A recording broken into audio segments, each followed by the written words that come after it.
I am here with astrophysicist Ian Hall and Charlotte Alexandra Fuller, exoplanet research scientist.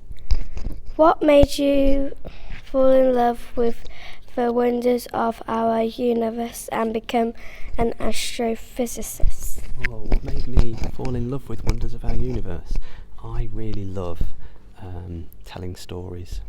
So that's what I love the most about Wonders of Our Universe, because it's a big story and I really like telling stories, and I like using different things to tell them, like pictures and animations and art, because it's really beautiful and it helps people to think about things in a different way. So that's why I fell in love with Wonders of Our Universe.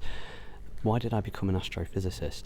I'm not sure what I would have done if I didn't do this job, because it seems to be the only thing that I can do really, and I was really good at maths when I was younger, so I was always going to end up doing something like this, I think, but that's my reason. What made you fall in love with the wonders of our universe and become an exoplanet research scientist? I think that there are a lot of mysteries within the universe that are outside of our immediate solar system. So a lot of people know about things that are around us immediately, and there is so much more that is out there, and potentially other planets that are just like Earth, that could have children like you on, or grown-ups like me, or lots of pets and anything you can imagine. So it's kind of our job to look at potential planets that could be like Earth and could have life on, and potentially one day could be somewhere for humans to move to when we have a little bit better technology. So it's all very interesting, and it goes outside the realms of what we already know that are within. Why do you think it is important to make science accessible for everyone? I actually think that that's a really easy question for me to answer, because it involves everyone, because the story of science is our story, it's everybody's story. So I think it's really important that people can understand it, and not everybody wants to try and understand science in the way that scientists do, with lots of complicated jargon and big maths and things like that. Sometimes people just want to watch a nice film or look at a beautiful picture.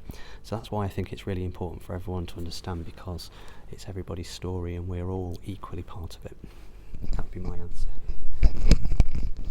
Oh yeah, so the same here. I think it's very important, because I think we need to get more people interested in these things.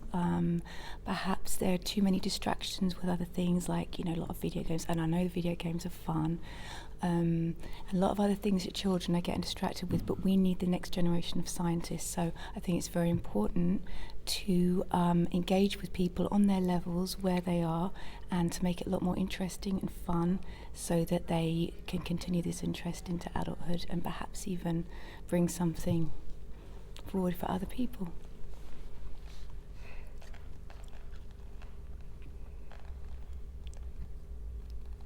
How does using arts help you do this?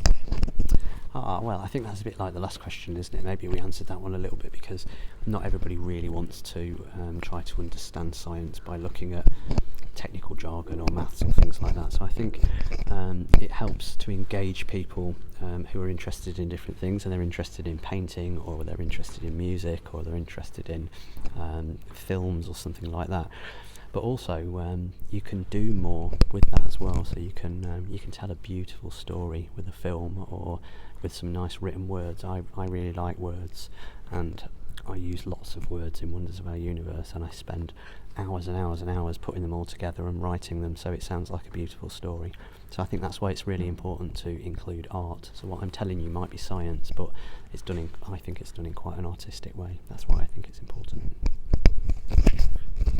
So I think it's important because we need to provide visuals for people to look at. Like, for example, do you like to draw, or you do like to draw? Are you very good at maths?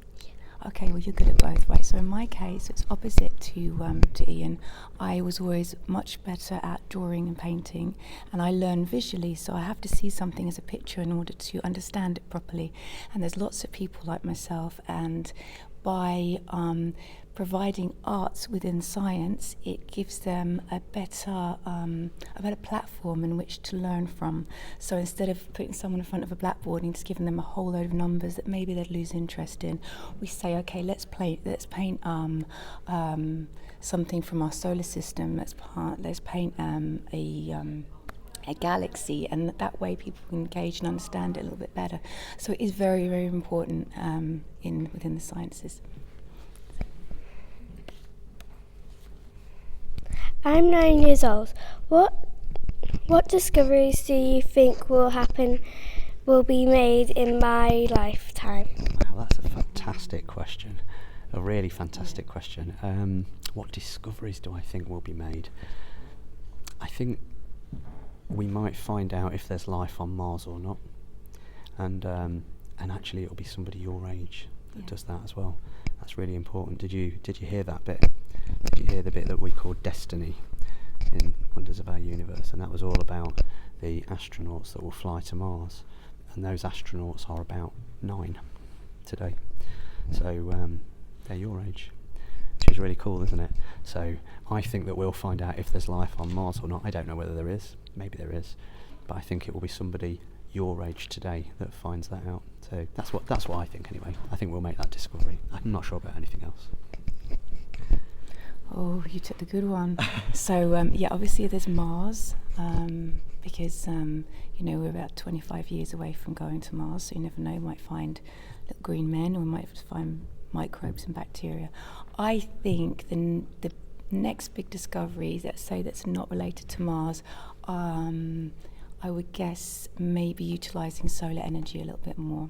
So your generation are very smart, they're very clever, and they realise that there is a need to use solar energy. So I think there's going to be a lot more inventions regarding the use of solar energy and renewable energy sources.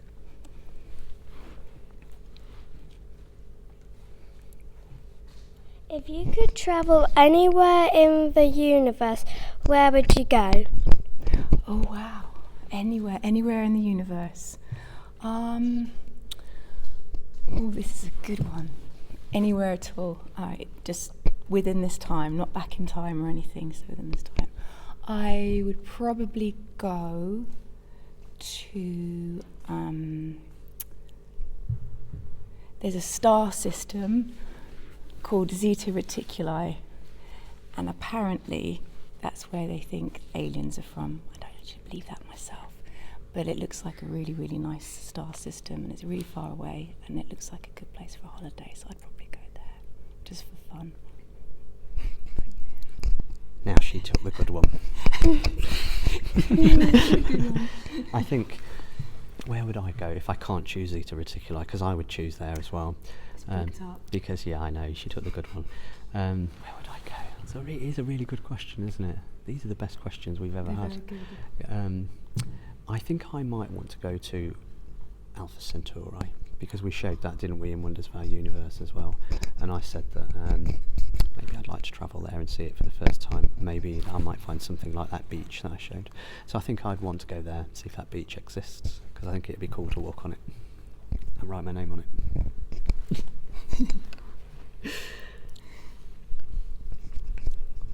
Do you believe in aliens? We have discussed this a lot. We don't necessarily believe, but we do not disbelieve, if that makes sense. We have to think that the possibility is very, very high, but as scientists we cannot prove it. So we'd have to have a little green man walk in and introduce themselves, and then that would be irrefutable proof for us. And until that happens, we just have to say we believe in the possibility that we are not alone, because obviously the galaxies and is in the universe is so vast, and so many millions and billions of star systems. It would be very hard to say we're definitely alone. I think possibilities are very low, especially among the exoplanets that we're looking at currently. Ian, what do you think? She took the good one again. No, it isn't the good one, it's the only one. So yeah, Charlotte is absolutely right with what she says there. I believe in the possibility of it as well. And I think if you ask most scientists that do this job, they would say exactly the same thing, because the universe is an enormous place, so there's a huge chance that we could find some aliens of some type out there. And that's really only aliens that we kind of think about that might look like we do, or might look like we can imagine. There's probably some things out there that are nothing like we can imagine. There might be some things that live in clouds and you can't see, or stuff that lives in water, or something that looks like a rock. There could be all sorts of weird things, couldn't there? So I think the possibilities are very high, but we haven't found anything yet. But if we do, you'll be the first. We'll let you know first. Okay, is that a deal? Okay. Thank you for answering my questions. Oh, you're very welcome. Thank you very much for interviewing us. That was the best interview we've ever had. Thank you. Thank you. Bye.